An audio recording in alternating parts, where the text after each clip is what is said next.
Let's now shift our attention to our next speaker, Mix Koji Lim. Now, Koji is a graduate from Xavier School Batch 2021, and he is currently enrolled in the University of Melbourne, Parkville. Projected to graduate in 2025, he is currently undertaking his degree Computing and Software Systems under the University of Melbourne's Bachelor of Science. He holds a strong interest in entrepreneurship, technology, engineering, and finance. During his free time, he enjoys golf, badminton, playing video games, and traveling. So now, let's give it up for Mix Koji as he introduces us to the land down under. Hello, everyone. It's nice to see that everyone is, I suppose, pursuing further studies as well, or considering at least. Because honestly, for me, it's been quite a ride after I graduated. So I believe this is going to be quite interesting for you guys, because I think like Australia is quite a different experience compared to like the previous talk, like the United States and all of that, like very culturally different, which makes it quite interesting. So yes, thank you for the grand introduction. Yeah, so anyone from Xavier School, yeah, it's nice to see you here, right? But I think, right, like when you're applying to colleges and stuff like that, your interests really hold very strong. So even until now, right, like ever since like my time in Xavier, I've been very interested in all of these as per my introduction earlier. Yeah, the introduction that for me earlier.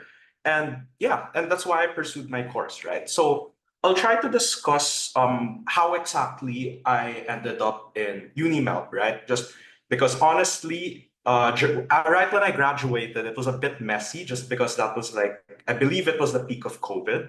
So it wasn't exactly a good time. So yeah, like, so short story. So, um, I think right when I graduated, it was still peak of COVID, and my parents, despite me getting in multiple universities abroad and whatnot, right? Like I've gotten into Singapore, US, Japan, and all of that. Like my parents really didn't want me to go abroad because obviously COVID concerns, right?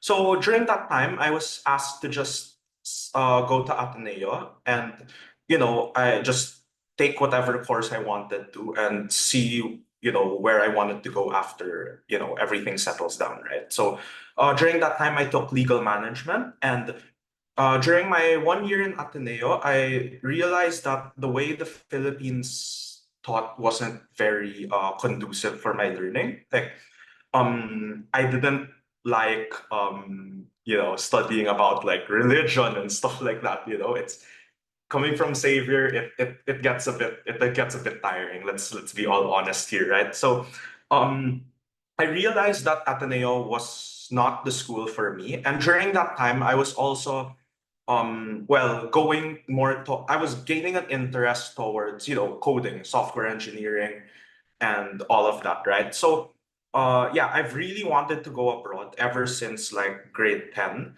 So during that time, I was like while I was taking legal management, I was studying like how to code and all of that. And yeah, that's how I discovered UniMelb, which surprisingly, like to be completely honest, I don't know how, but UniMelb currently is ranked 13 in the world, right?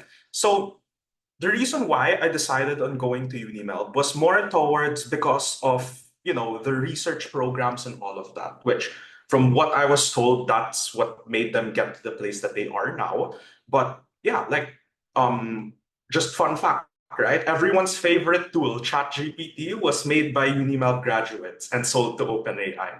If you guys don't know that, or for example, Unimap currently is developing targeting systems for Lockheed Martin and also contributed to the development of the COVID-19 vaccine, right? But the main reason why I stopped pursuing a management course was because actually, in the moment, the trend of the market is going more towards, engineering-based CEOs and, yeah, all of that, right? So specialization nowadays is more important than a more general sort of role. So yeah, companies don't really look too favorably on that like nowadays.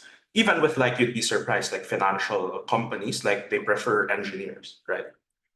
So moving on, like moving on, I'll just give a brief overview on how Australia is like, right? For those who are curious. So honestly, the way I would describe Australia, I think it might be a bad word, but it's more of a hippie's haven, just to say. Because honestly, they're very passionate about like art, all these galleries, even like graffiti art, like it's everywhere, all around the city, right?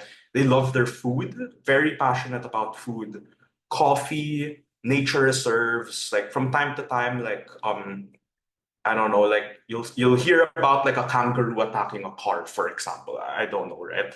But yeah, like a lot of people, especially the locals, just like going for strolls and afternoon coffee and whatnot. So very interesting city. But nonetheless, for those who want a bit more excitement, yeah, like to save Australia from being called a bit more slow paced. If you guys like partying and all of that, there's a lot of nightclubs, skydiving. If you can see the bottom, that's Great Ocean Road. There's a lot of sites and huge malls, right? So for those of you who like shopping. So now more importantly, more to do with the university now. So um, UniMelb is actually the biggest campus in Melbourne. If yeah, I'm pretty sure it is, right? So we have two campuses. One is known as Parkville on the left, which is more known for your engineering, business, psychology, and all of that. And on the right has more is South Bank, which is more for your art students, architecture, and whatnot. So Melbourne is known as the university city because the rest, like the university is literally integrated within the city. So you have buildings scattered everywhere.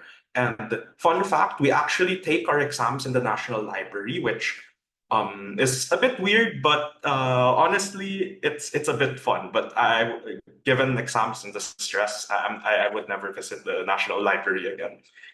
So just to give you guys an idea of um, the regular schedule of a student here in UniMelb. So if you can see at the bottom left, it's a really nice looking theater, right? Like, so we have five kinds of classes. So we have lectures, tutorials, seminars, lab, and online learning. So what's pretty nice about UniMelb compared to, I would say, the local universities, based on my experience in Ateneo, is our lectures take into account your schedule. They know you have a life. They know your degree is not everything about you. It's not everything you're doing, right? So um there are situations where you can learn in the lecture hall, which sometimes is required, sometimes it's not. They also live stream the lectures, and we also have our lecture recordings, and we have our tutorials, which is like, like you learn by application, like, like you just try whatever they taught you from the previous lectures. um we also have our seminars, which they introduce, like, your I suppose your industry professionals and whatnot, which it's very interesting because very well-known people show up to those seminars as well. And we have our lab, which personally, as a software engineering student, I do not have lab, but let's say if you're doing like civil engineering or something, right? Or architecture, they're gonna ask you to like model up a building or something with, like, I don't know, like actual concrete and like miniature scale, which is pretty cool. So if you can see from my schedule, it's empty. And the thing about that, with the way Unimap operates, is that, and honestly, like, mind you, when this usually applies to a lot of the Australian universities. So this is quite when I mention this, it's more general as well.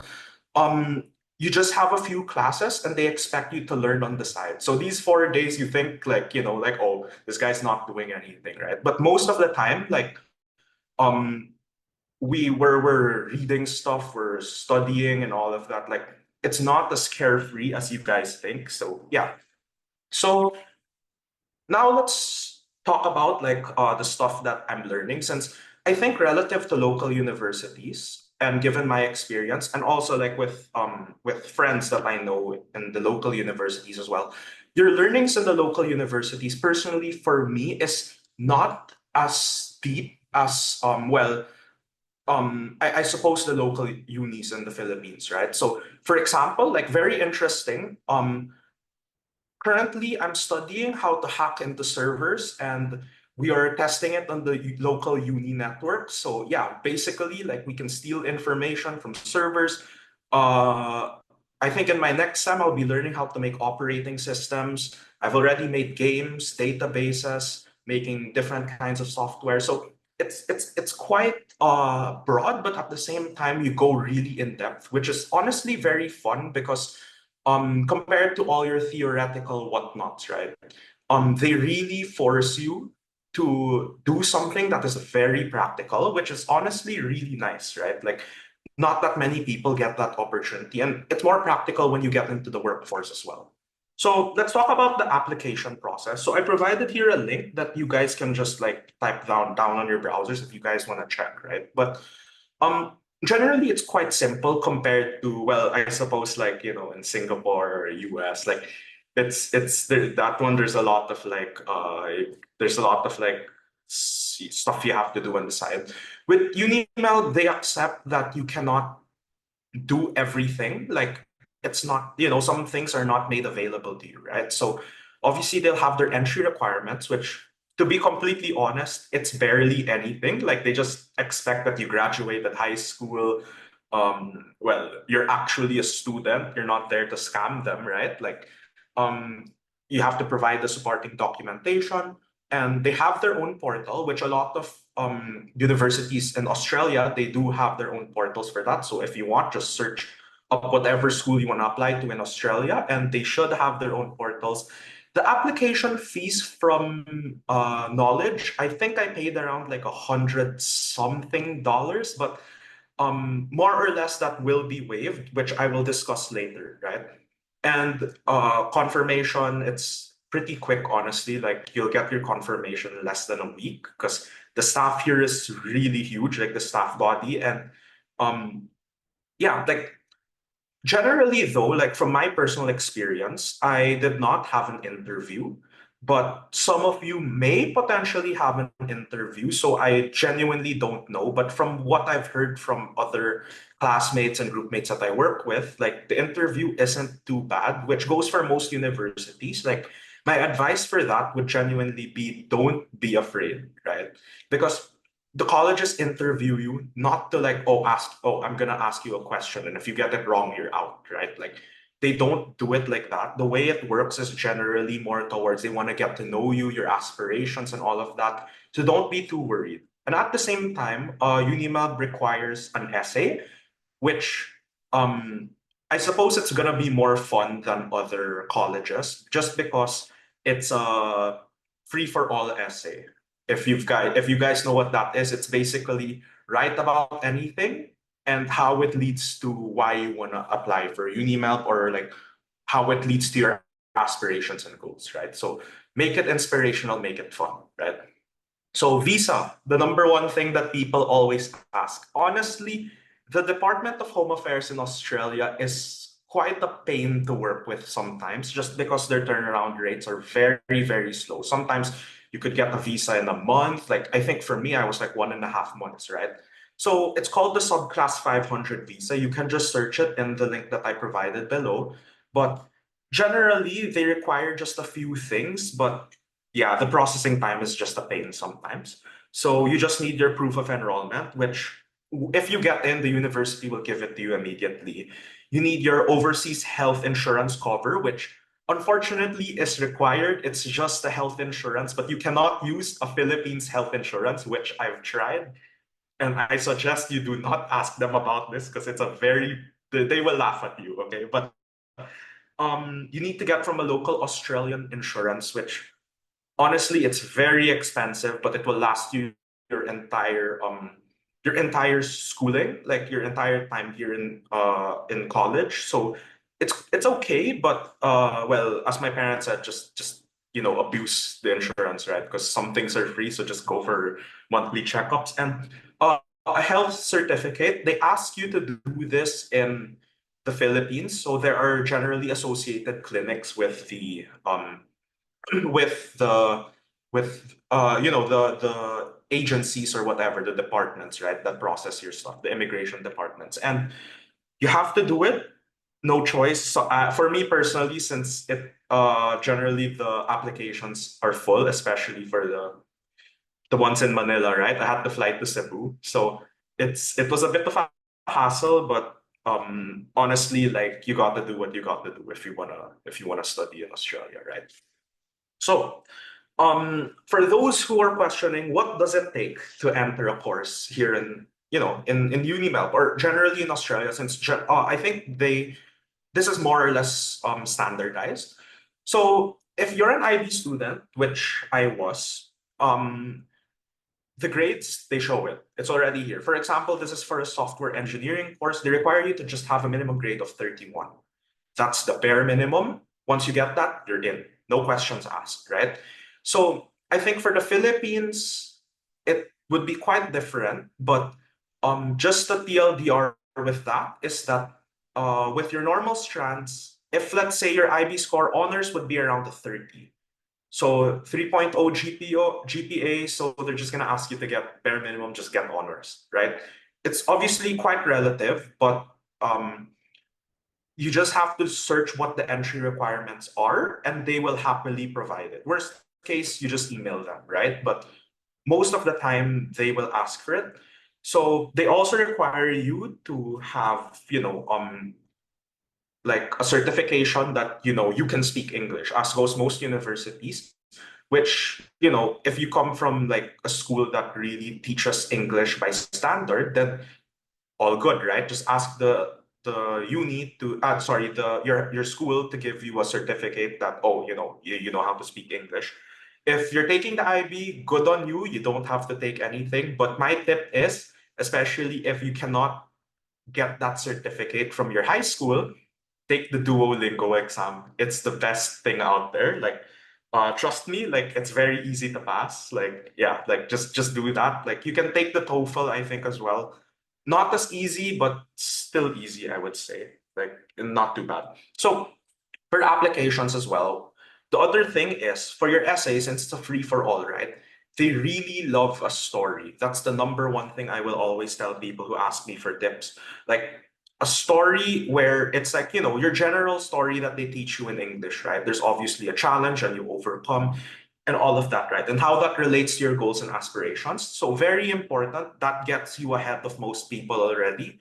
So in my case, my essay, you don't have to make it like a sob story or whatever, right? For me, it was just my IB experience and I milked it. Like it was very good for them, right? They were very happy. And for extracurriculars, I think, as discussed earlier, right? Quality over quantity all the time. But obviously, quantity is still good. Obviously, if you have something to talk about, right? If you have nothing to say, then it's useless, right? So, yeah, like just be sure to I suppose if you're going to declare an ECA, make sure you have some sort of contribution to it that you can talk about, right? Or else, I mean, what's the point, right?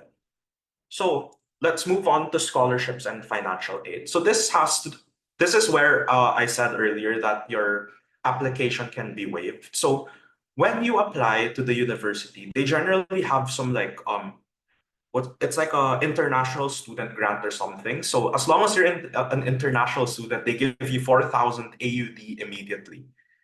I don't know if this applies to the other universities, but yeah, no questions asked. If your application is like $100, 4,000 makes up for it like almost immediately, right? So yeah. So we have different kinds of scholarships in uni. So you have one that's based off performance or grades. So yeah, that one is very tough, honestly. Like even if, say, in Philippine terms, if you're second honors, nothing. Like you have to be top of the top. I think you need minimum like maybe top like 10% or 5% of like your entire cohort, which is not easy to do. But if you grind enough, like fair, like you can get it. I know some people who've gotten it. And you have another one that's research. The very strong, but the thing is, they're looking for very strong research-based scholarship. So, for example, right, the AI one, right, that I mentioned earlier, that helped create ChatGPT, like that one, you need a very strong research case. Like I know someone who's getting a stipend right now for his research. He's doing targeting systems for Lockheed Martin, right? So it's pretty good. You have also like aboriginals. So if like you're from an aboriginal tribe or whatever, I guess, then yeah, you have quite the opportunity there. More or less, you will get the scholarship for that. Well, financial aid generally, but you need to prove it. So they really are very direct about that. Like they will really check your bank records. So be careful with that. Like don't try faking it. It's not gonna end well. Another thing is gender and other opportunities that relate to gender. So there's a lot with like women in STEM, like they get a lot of scholarships. Southeast Asian women, they get a lot as well. Unfortunately, I wish Southeast Asian men, but unfortunately not, right? And country-based scholarships, unfortunately, based on my research during my application period, nothing to do with the Philippines, more to do with like Malaysia, Singapore, Indonesia, China. So unfortunately, not that much for us. But yeah, like especially if you're a US citizen or Canadian citizen or European, like there are also like loan programs and financial aid that you can have as well, where Unimelb has a direct partnership with well, the country's Federal Reserve and all of that, right? So it's pretty cool. So now adapting to the country, it's a bit tough just because it's really a culture shock compared to the Philippines. So number one, you have your Australian slang, right? So for example, there's like yeah, nah, yeah, and all of that. So it's quite different. So yeah, and obviously things close quite early, 7 p.m. So some people go crazy from my personal experience. So yeah, it's quite different. Okay. So now the support system. So generally we have a lot of support systems here. So there's obviously your disability services, your mentoring programs, you can meet alumni, you have different clubs and societies, and they also like assign you buddies and whatnot, right? To help you just get through your college life, which is quite useful. So yeah, and they really prioritize mental health here. So especially that, like it's very good here. Like cutting edge psychologists and whatnot. Okay. So living situation, frankly, as all international students will say, it is not cheap, right? So I think during when I was staying in the dorm, like I was spending around like $400 to $500 per week. So now I moved to a condominium, which is like it's almost the same price, but the thing is like it's larger, so value there, right? And you have different banks, which obviously you have to deal with once you arrive. You have your trams, which honestly it's expensive, but we have a free tram zone. So if you're lucky enough to live within the general CBD area, it's really good.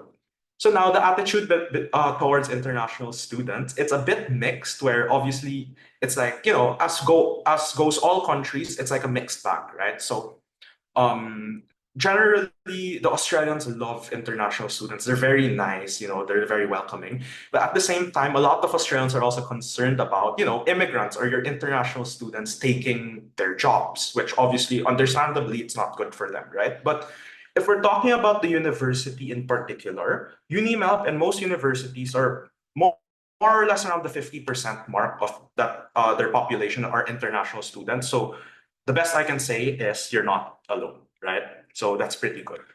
So my advice is, as with this goes from my personal experience, your degree does not determine who you are. For me personally, I do not intend to be a software engineer. I plan to go and start my own business and go back to the Philippines, right? So your degree does not define who you are. So make sure to think about that because it's not the end all be all, right? Number two, when you're applying, always put your best foot forward. If there's something that's not very good and that doesn't look good, if you think, you know, you have something there, then take it off your resume, right? Like if it doesn't define who the best you is, don't show it, right? Be sure to do your college essays very early. I crammed mine. It wasn't a good experience, especially during the IB Hell week. But be sure to do your essays early. Ask for advice all the time. Don't be afraid of your interviews. That's very important. Get in it with confidence. You're just talking to another human being. It's no different from just having a normal conversation in a coffee shop. So bring all your passion with you. Enjoy the process, right? And finally, most important, university rankings are useless. A lot of people, during my time at least, and I know for all of you, especially the graduating batch, everyone's gonna be crazy about, oh, my university's this rank, therefore it's better than yours and whatnot, right? It's useless. University rankings are determined by their master's and PhD research, nothing to do with your undergrad experience. So get the university that's best for you, and what you believe benefits you the most. So yeah, that's pretty much it. And I'm gonna open the room for questions. And yeah, so while you're asking questions, I'll just make it, I'll just put my email there, but please identify yourself first. So I know who you are and I don't, you might be just, I might think that you're just some random person just who got my email by chance, right? So yeah.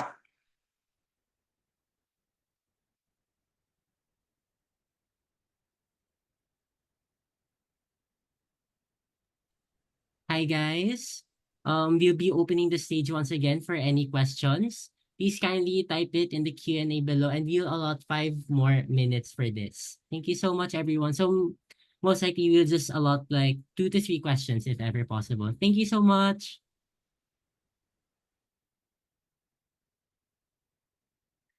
Okay, so the first one I'm seeing is as an interested aspiring software engineer, what are your recommendations to get into this university? Okay, so number one, to be completely frank, you need good grades. That's number one. Like, um, as long as you hit the minimum requirement, it's pretty good. An IB 31, honestly, to be completely straight with you, is not that difficult to get. So you can just ask them and email them what their minimum grade threshold for your high school would be.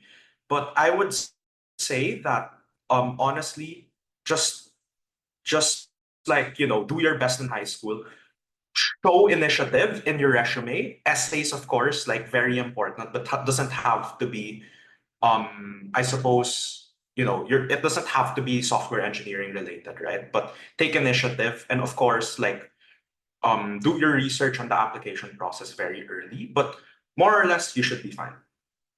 Okay, is IB required? They do not offer in your school. Okay, IB is not required as goes for any university in the world, right? It's not required. I think the only edge on why you get IB, which honestly it's quite different from the previous talk, but I believe the reason why IB is favored upon is just because it has a standardized grading process. If I get a 30 from one university or another university, right, from one high school or another high school, it's the same no matter what happens, just because they standardized it. It's not a big deal, honestly. Like I know people who got in who weren't IB, right? So it's honestly fine. Like just please just be sure again to double check what the requirements are. Is Australia a particularly good school for art students who want to pursue these kinds of courses? Okay, so for art students, I think that it's pretty good. I know a friend who unfortunately didn't pursue UniMel, but she was considering an arts course here. It's very good just because, well, compared to us software engineers, you guys have your own building, you guys have your own campus, right? In fact, they ask you to also like help graffiti like some walls inside the city. So you actually get a lot of you're very immersed in at least what you want to do, right? So it's really good, honestly. The art students here are really get a lot of experience. What are the programs offered in well? It's quite broad because I think they cover almost everything. I think we have around like hundreds of courses here. Like you just have to check. It's hard to give you like all of them, right? But it's generally split into a few categories, which is like your science, business. You have your like med and all of that, your law, you have your arts. So it's generally a broad scale, and then you just like narrow it down because you can actually declare it on your third year or second year, like what your major actually is. So you just feel free to explore your options, right? And for high school research, we did stock market AI prediction. Okay, that's nice. What's research? Um, I think that's good for initiative, although it's not like the one all be all, right? It won't really determine like, oh, if I do this, I'll get in immediately, right? But it genuinely helps, right? It's not significant, but they will appreciate it, which is really good, right? So yeah, camp team, is that the end of the time?